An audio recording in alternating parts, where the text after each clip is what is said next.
Australian 2 cent coins in circulation from 1966 to 1989. They are made up of 97% copper, 2.5% zinc, and 0.5% tin. And it features the frilled neck lizard. So you can see here on this one here, nice and bright, shiny copper coin. The frilled neck lizard on this side, Queen Elizabeth on this side of the coin. So 1981 is this particular one. But we're going to go through lots of details about the one of the 2 cent coins, here today. So let's have a look at them. I like to make sets of them up in good condition. So I search through coins and put aside the good condition ones and then put them into sets here. I used to sell them for between about $20 and $30 a set of coins, circulating coins. And I've made up 9 sets here that at some stage I'll get back into selling them again. But so I make them up into sets like that. And what I do is, when I'm searching through coins, I put aside the coins that are in fairly good condition for the years into bags like this. So this is all 1966 coins that I can use to make up those sets. 1967, 1968, and 1969. And the 1969 coins is the lowest mintage year of the coins. So they're the ones that I like to hold on to. And I like to hold on to them in any condition. So this is a bag of 1969 coins again, but these have got a bit of that greening marks on them and also a bit of dirt on them too. So I like to separate them away from the clean coins because that green can sometimes transfer onto other coins. So you want to try and keep them separate so that you don't affect your other coins right there. So what I do is I put the good condition coins and also the low mintage ones into bags like this, and I put them into a little shoebox. So I've got all of those coins so that I can make up those sets of coins right there. At some stage in the future. So that's what I do. If I find really nice coppery, fresh like looking ones like this, I put them into a container here for each of the different years. So different years, I've got 1 and 2 cent coins in this container here. So these coins individually can sell for a few dollars each in really nice, bright, shiny, coppery condition. So I like to put those ones aside there as well. What else is there? There is some error coins. So you can find some error dates on these, or some error, some of the dates have errors on them. And these ones here are no SD. So these are missing the little SD initials on the coin. And SD stands for Stuart Devlin, the designer of the coin. So I'll show you one here. So I've got a 1966 coin here. I've got my little field magnifier. I'll turn the little light on and we'll zoom in and I'll show you exactly where you're looking for that missing SD. So it's actually down here in this little gap here. There's supposed to be an SD in that little gap there between the claw here. There's another little claw over there. And sometimes it's missing on a few of the years. So the 1966, 1967, 1968 and 1981s are the 4 main years that you can find this error.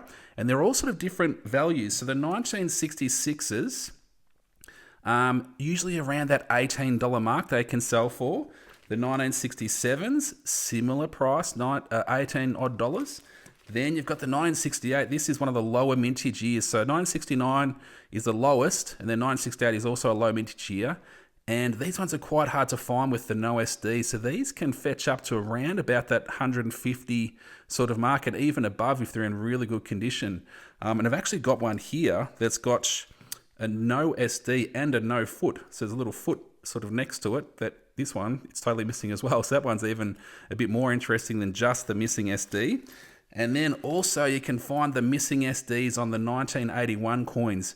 Around about $50 these can sell for about. I have sold a couple at that range a little while ago. So there you go. There's some missing SDs that you can find. There's also other errors that you can keep your eye out for as you're searching through coins. This one here, this one's a clipped coin, and you can see on either side of the coin a clip here and a clip over there. So I did have this one on eBay a while ago, but but I don't have it on eBay anymore. I've sort of kept it for my own collection. So 2 straight clips, 1983. I reckon it's cool. In pretty good condition as well. So I think that's an awesome coin to have. So keep your eye out if you're searching through coins for little things like that. What else have we got? I've got a little guide here as too. If you want to know all the stats, so the 1 cent and 2 cent prices and stats, this is an information pack I've got on my link tree through the links that you can pick up. all the stats on prices, how you can sell coins. You can sell coins in bulk and in sets, individual coin prices, the years to look for, those error coins to look for that I just was mentioning a little moment ago as well. So 1 cent, 2 cent prices and stats is something to keep an eye out for. And what else? I've got a little bit of a coin search. So what I've got is these coins. I was lucky to get some of these coins from the bank. And this is how you can source some of these 1 and 2 cent coins. Is if you're lucky, if you go to your bank or you go to a whole bunch of banks, and if you ask really nicely if they have any 1 and 2 cent coins, they might actually have some in branch. And the only reason that they'll have some of these coins in their branch is if a customer has recently brought them in to cash them in. And what happens is the banks usually hold on to them for a little bit before they send them off to the mint, and the mint destroys them or reuses them, repurposes them into something else. So the banks will only have them if customers have brought them in. And that time between the customers bringing them in and then sending them off to the mint for destruction, if you happen to go into the bank and you ask nicely, they might allow you to buy them back out at face value. So that's how I got these coins, and that's how I've picked up tons of these 1 and 2 cent coins over the years, because I love searching through them. I love them. And I like to put them aside into those bags and make up sets and look for interesting things like the errors and the missing SDs and those sorts of things. So what I tend to do is, with those bags of coins that have got the different years, so these are 966s, I tend to make a little list of the years that I haven't got too many of. So, for example, the 969s, I like to collect all of them, but a little bit lower compared to some of the other years where I've got tons of them.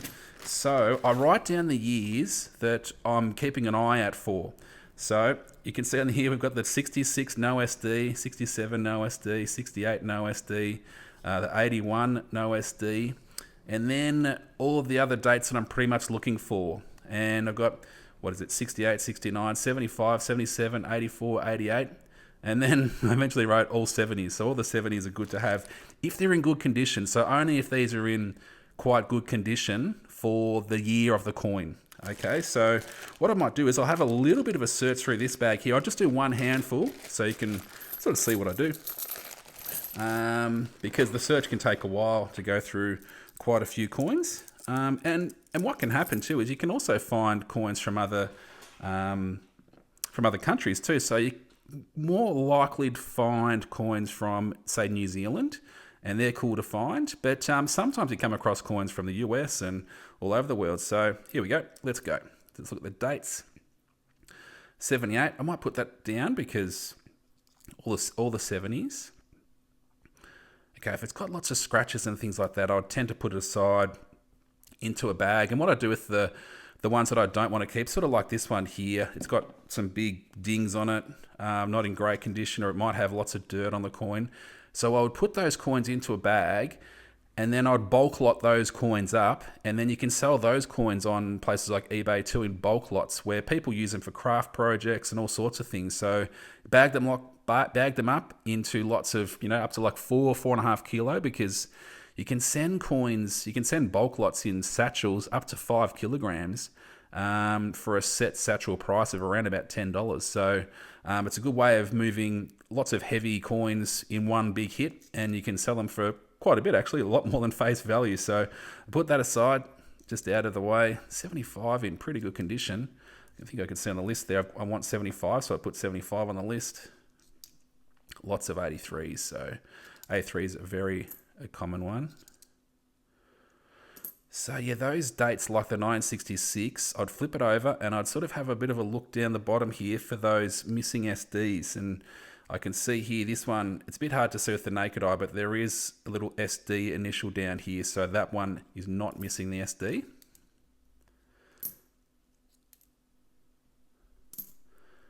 Quite dirty, this one. So the 981s can have the missing SD too. You can see the SD in that little gap there.